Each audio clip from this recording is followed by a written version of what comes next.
Alléluia. Le Seigneur soit avec vous. Votre esprit. Évangile de Jésus-Christ selon saint Luc. Gloire à toi, Seigneur. En ce temps-là, Jésus disait à ses disciples, « Quand vous verrez Jérusalem encerclée par des armées, alors sachez que sa dévastation approche. Alors ceux qui seront en Judée, qu'ils s'enfuient dans les montagnes, ceux qui seront à l'intérieur de la ville, qu'ils s'en éloignent, ceux qui seront à la campagne, qu'ils ne rentrent pas en ville, car ce seront des jours où justice sera faite pour que soit accomplie toute l'Écriture. Quel malheur pour les femmes qui seront enceintes et celles qui allaiteront en ces jours-là, car il y aura un grand désarroi dans le pays, une grande colère contre le peuple. Ils tomberont sous le tranchant de l'épée, ils seront emmenés en captivité dans toutes les nations. Jérusalem sera foulée aux pieds par les païens jusqu'à ce que leur temps soit accompli. Il y aura des signes dans le soleil, la lune et les étoiles. Sur terre, les nations seront affolées et désemparées par le fracas de la mer et des flots. Les hommes mourront de peur dans l'attente de ce qui doit arriver au monde, car les puissances des cieux seront ébranlées. Alors on verra le Fils de l'homme venir dans une nuée avec puissance et grande gloire. Quand ces événements commenceront, redressez-vous et relevez la tête, car votre rédemption s'est approchée. Acclamons la parole de Dieu. Louange à toi, Seigneur Jésus. Vous voyez, quand on lit ce genre de petites, on appelle ça des petites apocalypses dans l'Évangile, il faut toujours lire très attentivement parce qu'une lecture superficielle nous fait être fascinés par ce qui va se déclencher, par tout ce qui va advenir. Or, ce que Jésus décrit ici, c'est tout simplement ce qui est déjà advenu à Jérusalem avec l'intervention de Babylone à l'époque ou de la fin de l'époque royale. Et puis évidemment, quand on lit cet évangile quelques années après Jésus, évidemment, il fait référence à l'invasion romaine. La destruction romaine. C'était en 70 après Jésus-Christ. Mais ceci dit, on est fasciné. Alors du coup, on se dit, mais alors qu'est-ce qui va se passer? Puis alors on fait une espèce d'analogie facile avec les temps d'aujourd'hui, et on commence à dire, mais regardez tous les signes, etc., tout s'effondre.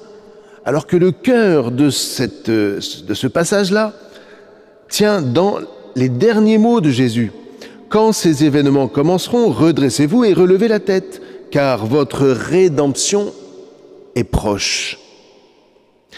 D'abord, peu de chrétiens savent ce que veut dire rédemption.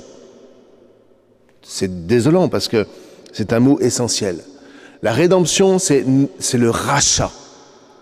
Ça vient du latin redemere. Emere, ça veut dire acheter.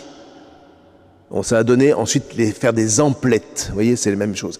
Emere. Alors, redemere, c'est racheter. Et c'était le terme qu'on employait quand on rachetait un esclave à son maître. On le libérait. Donc rédemption veut dire libération par un rachat. Or, si vous vous souvenez bien, c'est déjà ce qui s'est passé en Égypte, parce que l'Évangile fait toujours référence à l'Ancien Testament. Donc c'est déjà ce qui s'est passé en Égypte. Il y a eu une rédemption lorsque Dieu a racheté à Pharaon son peuple qui était esclave en Égypte. Ce faisant, Dieu a manifesté qu'il était vraiment roi sur Israël. Et ensuite, il allait mener ce peuple pour le faire monter jusqu'en Canaan et lui faire découvrir la puissance d'une liberté intérieure illuminée par la présence de Dieu. Et ici, c'est la même chose. Votre rédemption est proche, mais laquelle? Que veut dire Jésus ici? Il veut dire que lorsque vous verrez ces événements, n'ayez pas peur puisque vous avez déjà été rachetés. Combien de chrétiens pensent que votre rédemption approche parce que lorsque le Seigneur va venir, ce sera le temps de la rédemption. Mais pas du tout. La rédemption, c'est sur la croix, c'est l'Eucharistie que nous célébrons. Chaque Eucharistie est la célébration de notre rachat. Au moment où Jésus parle, la rédemption n'a pas encore eu lieu puisqu'il n'est pas encore monté sur la croix. Mais à partir du moment où il monte sur la croix, ma foi, mais toutes les destructions de toute l'histoire ne devront plus effrayer aucun chrétien parce que la rédemption aura déjà eu lieu. Le rachat aura déjà été effectué. Donc, le propre du chrétien, c'est quand il y a des événements bouleversants, comme par exemple nous en vivons aujourd'hui, le chrétien se reconnaît à ce que, sachant qu'il a été racheté, sachant que Jésus a payé le prix fort en entrant dans la mort pour y déposer sa lumière, sachant que nous sommes rachetés des griffes de la mort qui, décidément, si nous sommes attachés à Jésus, ne pourra jamais nous garder, eh bien, lorsque nous vivons dans des temps bouleversés, nous nous redressons et nous restons la tête haute. Eh bien, frères et sœurs, c'est notre mission, particulièrement en ces temps troublés. Redressons-nous, restons la tête haute, car nous avons été rachetés au prix fort et désormais nous vivons dans la lumière. C'est la grâce, normalement, de notre baptême. Amen.